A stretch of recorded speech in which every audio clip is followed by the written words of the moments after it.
लक्ष्मी नारायण भगवान की जय। भक्तजन आपको स्वागत कर रहे हैं गरुड़ पुराण का कुछ भाषण के लिए।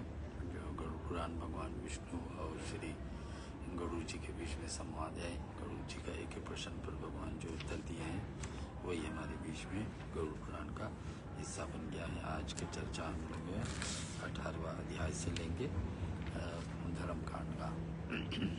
कल के विषय में सुने थे भगवान श्री हरि विष्णु ने बताए गरुड़ जी को समस्त शुभ और अशुभ कर्मों को साक्षी ब्रह्मा के पुत्र श्रवण के द्वारा स्वरूप ब्रह्मा जी के पुत्र ब्रह्मा जी का पुत्रों में गिनती आया है। श्रवण कुमार और श्रवणी देवी धर्मपत्नी में जो भगवान के यमराज के साथ जुड़े हुए हम अलग कर्म साक्षी है। जो भी कर्म हम करते हैं श्रवण देवता और श्रवणी देवी हमारे हिसाब किताब रखते हैं। जब भी हम वापस भगवान के धाम जाते हैं तो चर्चा हमारे बीच में लाकर प्रस्तुत करते हैं।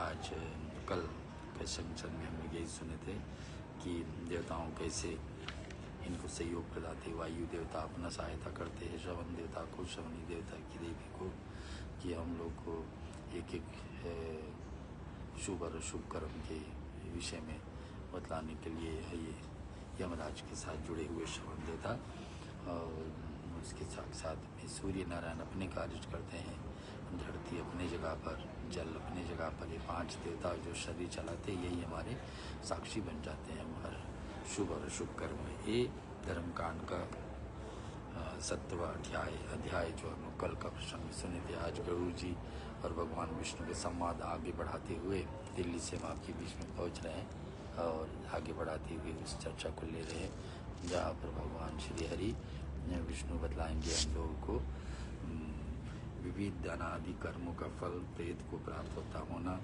पददान का महत्व, जीवन में अवंतर देह को प्राप्ति करना, विविध अनादि कर्मों का फल, जो भी कर्म हम करते हैं उसका फल कैसे कैसे हम लोग आकर के मिलती है।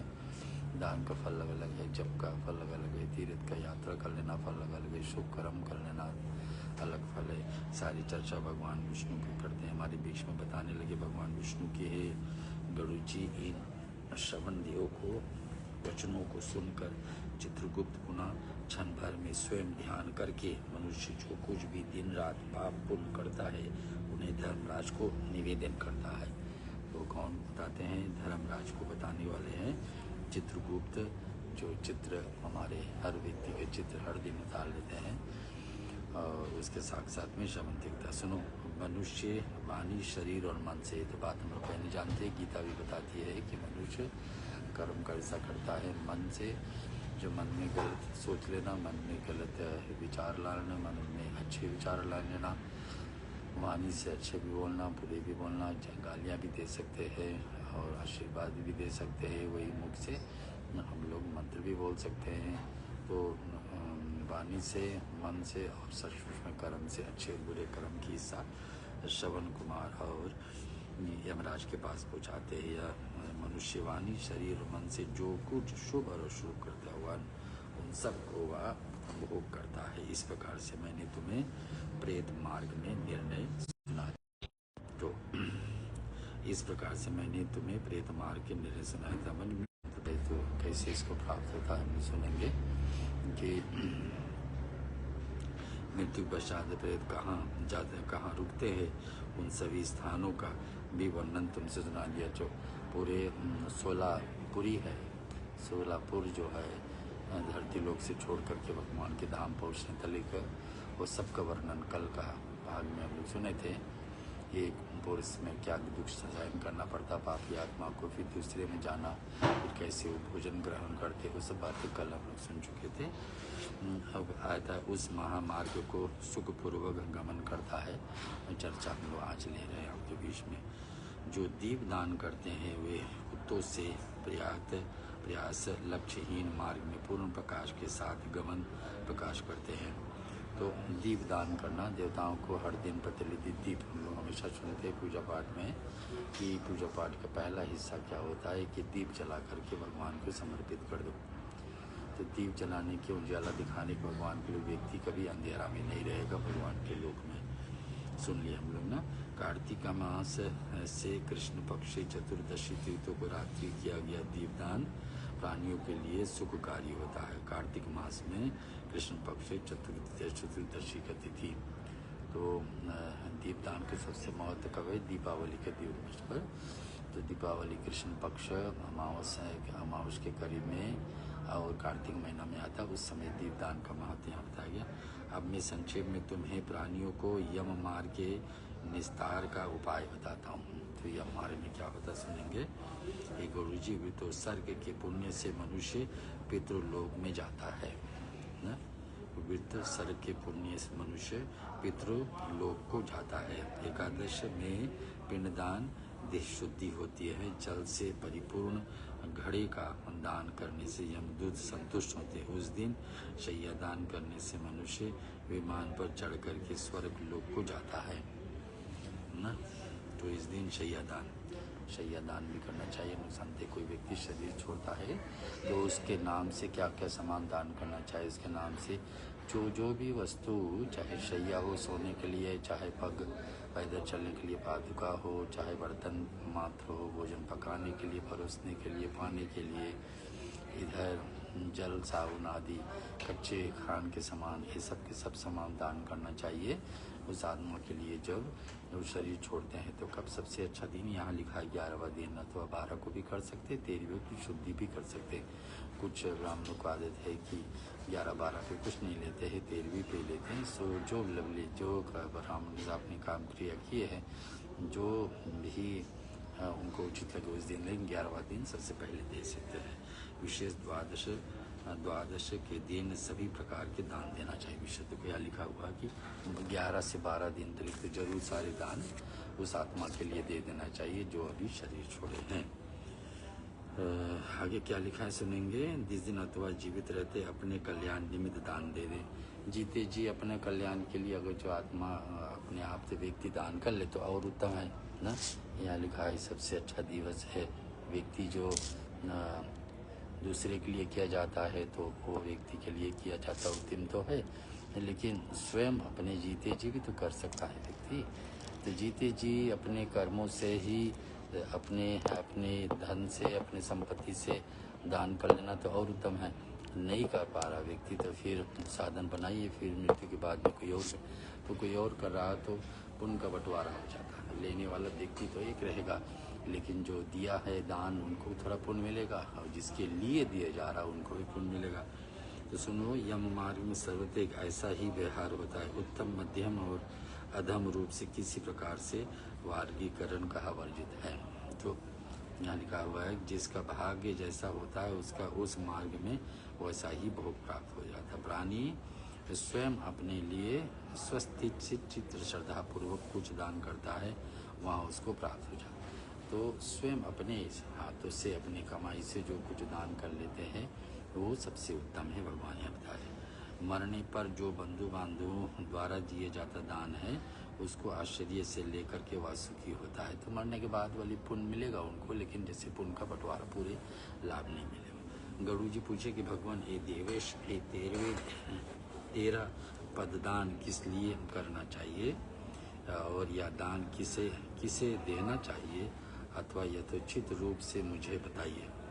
तो भगवान बोले ये पक्षीराज सुनो, छत्र पादुका तो क्या क्या व्यक्ति के देना चाहिए 11वां 12वां अथवा 13 दिन पर। तो यहाँ भगवान विष्णु के मुख से हम लोग सुन लेते हैं और विष्णु भगवान से सुन करके फिर आगे इसका वर्णन सुनेंगे किसको लेना चाहिए। मैं सुना रहा हूँ आपको गरुड़ पुराण का कुछ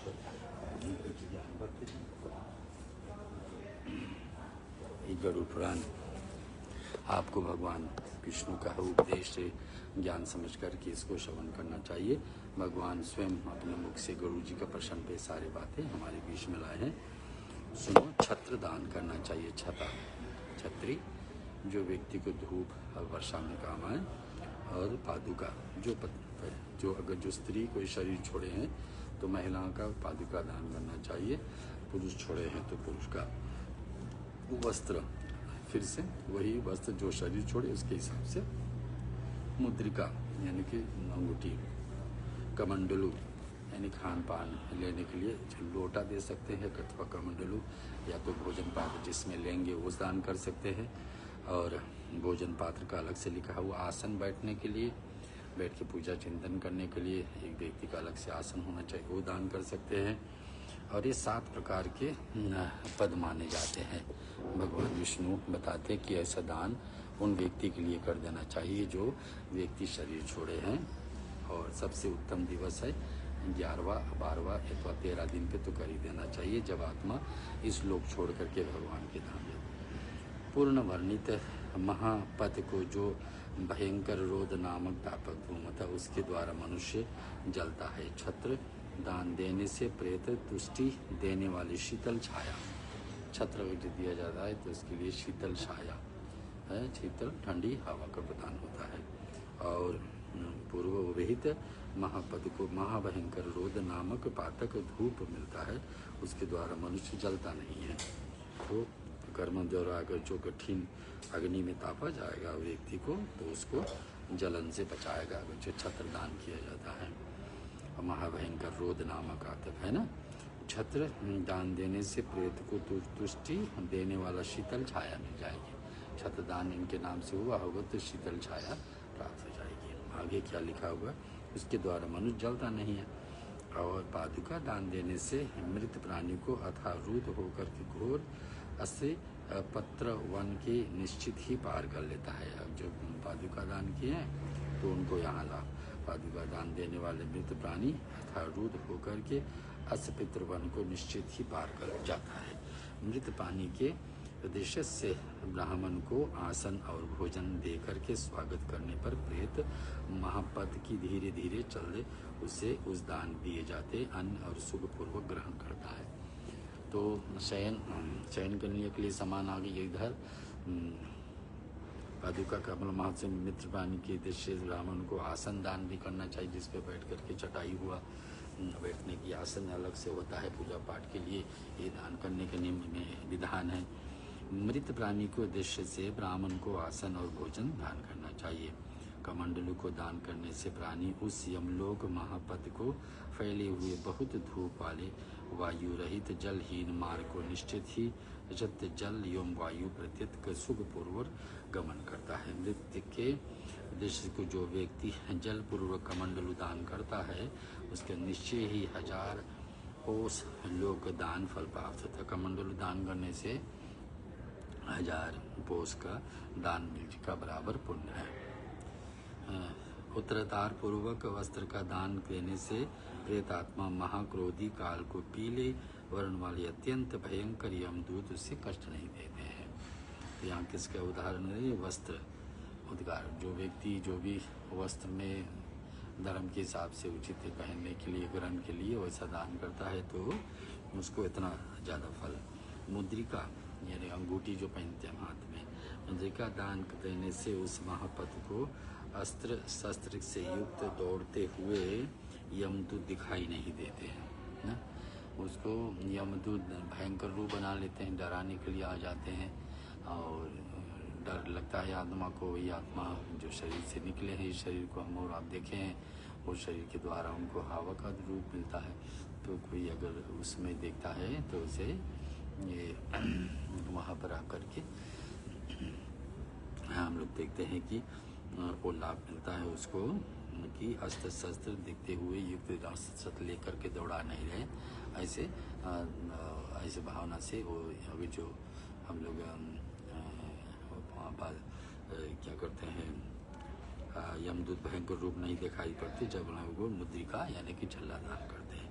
और पात्र आसन और कच्चा अन्न, कच्चे अन्न देने का विधान भी है। भोजन तो करा करके भी जाना ही चाहिए घर से, लेकिन कच्चे अन्न भी देना चाहिए। घृत और ये जो पवित्र के दान से पददान पूर्णति होती है। यम मार्ग में जाता हुआ भूख प्यास से व्याकुल एवं तका हुआ प्रेत भैंस के धुका हुआ दान करने से निश्चित ही सुख का अनुभव करता है। तो भैंस का दान भी यहाँ है और सूखा अनाज भी दान करने के विधान है, सब हम सुन चुके।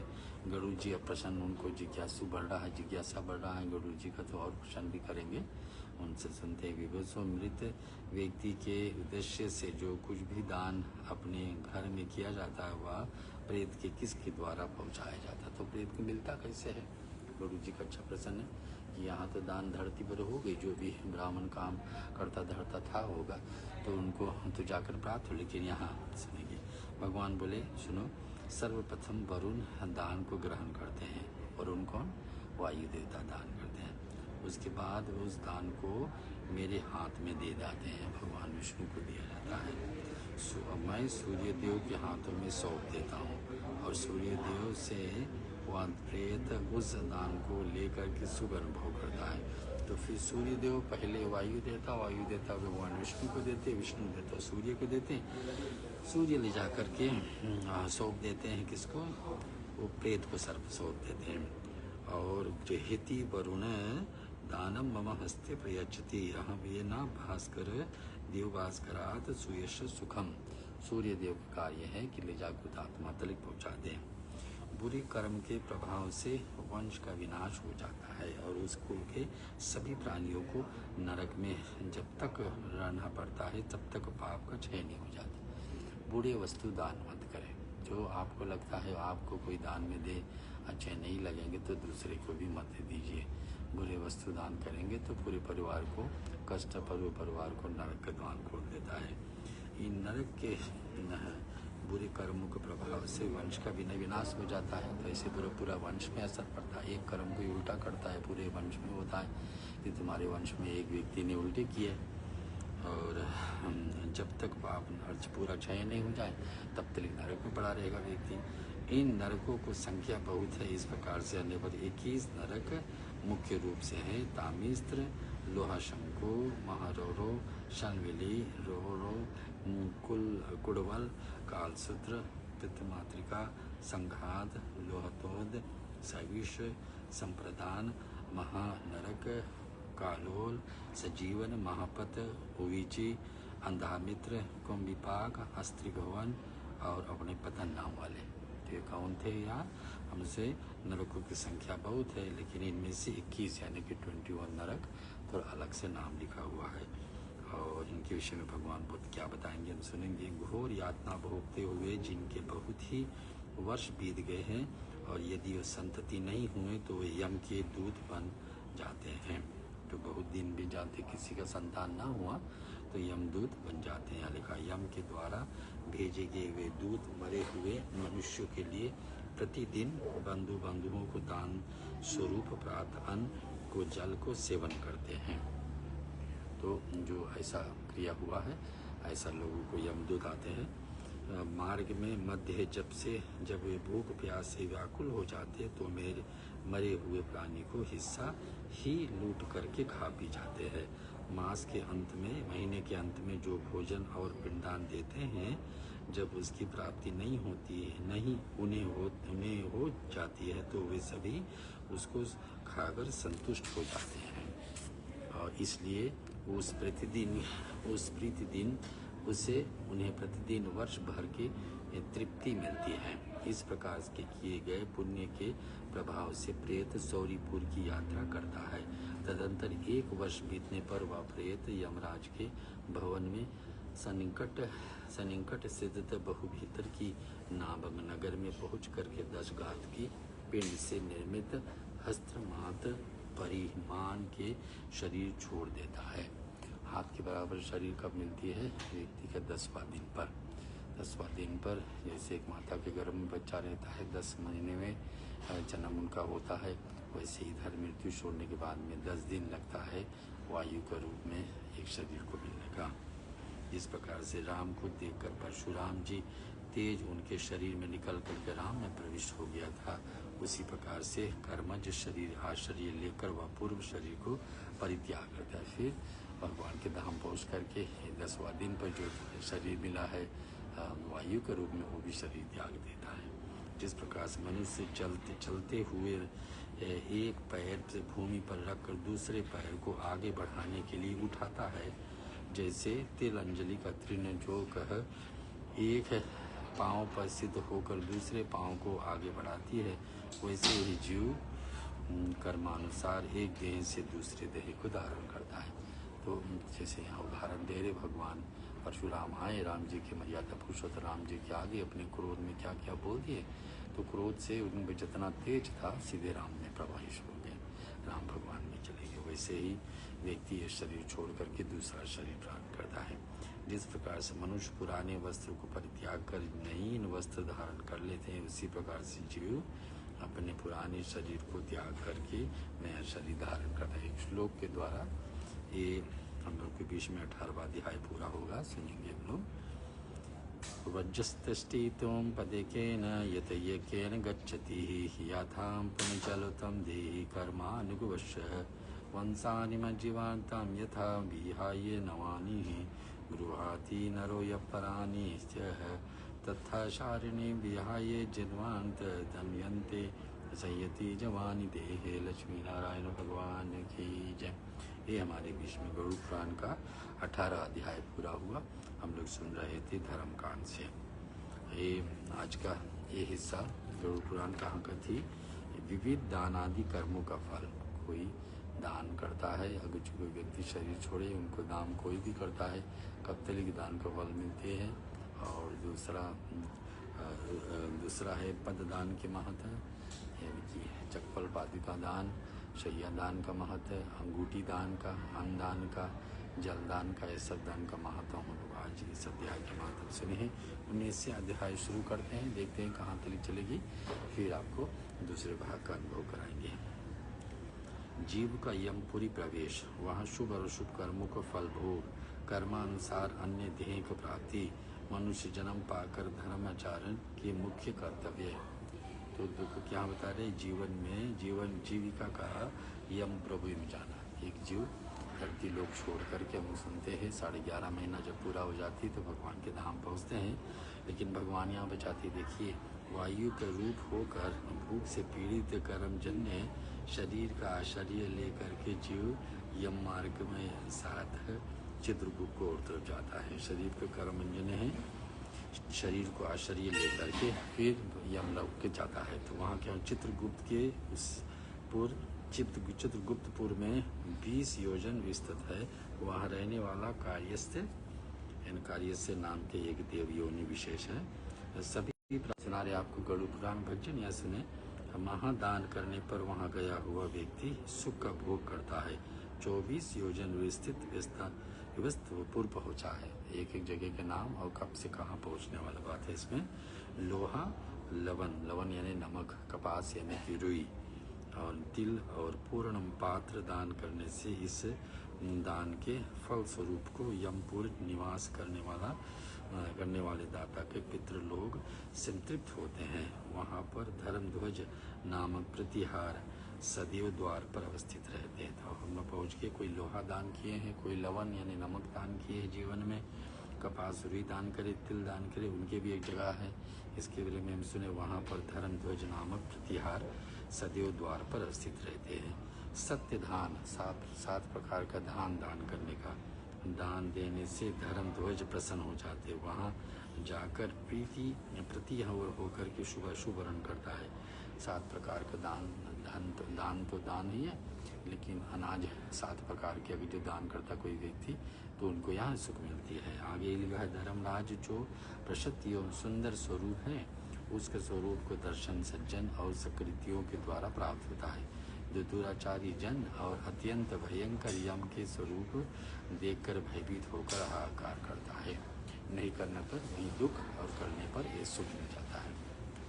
और जिन मनुष्यों ने दान किया है उनके लिए वहाँ पर कहीं भी भय नहीं है।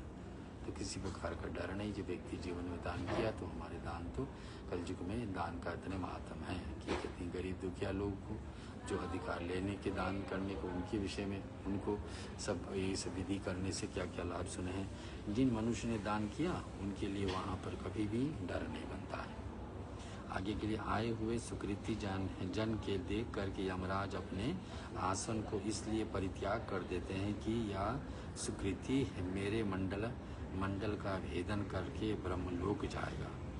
तो जो व्यक्ति बड़े से बड़े दान किए, दूसरे को भलाई के लिए कुछ न कुछ दिए, ऐसा लोग के लिए यमराज स्वयं अपने स्थान पर खड़े होकर इनको स्वागत करते चलते कि ये व्यक्ति आया यहाँ और बड़े दान किए हैं, तो अब ये तो जाएगा ब्रह्मलोक, तो ये इनका मेरा भाग है कि ऐसा लोग को यहाँ पर देखना। तो ऐसा यमराज सोचते हैं। यह आए हुए सुकृति कहा, दान से धर्म सुलभ हो जाता है और यम मार्ग में सुखावा हो जाता है। दान व्यक्ति जो करता है उसके पुण्य करने के लिए इच्छा और बढ़ती है, तो और धर्म पे चलने के लिए राह खोल लेता अपने, और उसको राह खुलते जाता है कि और भी धर्म आप कर। इसलिए यमलोक को मार्ग अत्यंत विशाल है। इसकी दुर्गमता के कारण इसका अनुगमन कोई भी नहीं कर सकता है। वत्से बिना दान पुण्य और प्राणी को धर्मराज के भवन में पहुंचना संभव नहीं है। तो दान पुण्य इतना बार स्वयं अपने लिए दान करो या तो दूसरे के लिए, कोई शरीर छोड़े परिवार में उनके लिए करो। तो जैसे भी है ये सब दान का श्रवण करने के लिए दान किया। और पुण्य कहीं जो आपका बीच में हम लोग सुनने जा रहे धर्म कांड का हिस्सा है, और उसके सुनने से धर्म कांड का हिस्सा है, इसको हम लोग आप श्रवण करें। और 19वां अध्याय पे हम चल रहे हैं। उस रोध मार्ग में महाभयंकर यम के सेवक भी रहे। यम मार्ग में उस महाभयंकर यम से एक ही मार्ग में से यातना देने वाले यमदूत पापी प्राप्त हो जाते हैं, प्राप्त करके पकाते हैं। यातना देने वाले न, वहाँ पर यमदूत उसका एक मस्तक रखते हैं। उस मस्तक के बीतने के लिए वह चौथाई शेष रह जाता है। तो इतनी दुख भी सहन करना पड़ता है जो लोग नहीं दान किए हैं और यम मार्ग से जा रहे हैं। इसके विषय में चलता है। रौद्र मार्ग में महाभयंकर यम के सेवक रहते हैं। सुनो गुरुजी, जिन लोगों ने अर्धोधैर्य क्रिया विहित दोनों को नहीं किया है, वे लोग बहुत कष्ट झेलते हुए उस मार्ग में चलते हैं। जो गौदान का विधान भी है, विशुद्ध स्थान का दान का भी है, यानी बैल भैंसी का दान का विधान भी है। दोनों किए तो लाभ ही लाभ है, नहीं कर पाए तो कम से कम एक किए तो भी लाभ है। अत प्राणी को यथाशक्ति दान देना ही देना चाहिए। ये भगवान विष्णु गरुड़ जी से बताएं। दान ना देने पर प्राणी पशु के समान यमदूतों के द्वारा पाश के बांध करके ले जाता है, और मनुष्य जैसा जैसा कर्म करता है उसी प्रकार से योनियों में उसका जाना पड़ता है। ऐसा ही उन योनियों के भोग भोगता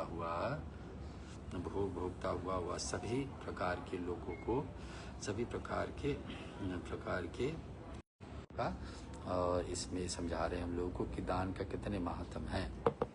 तो दंड महत्व है।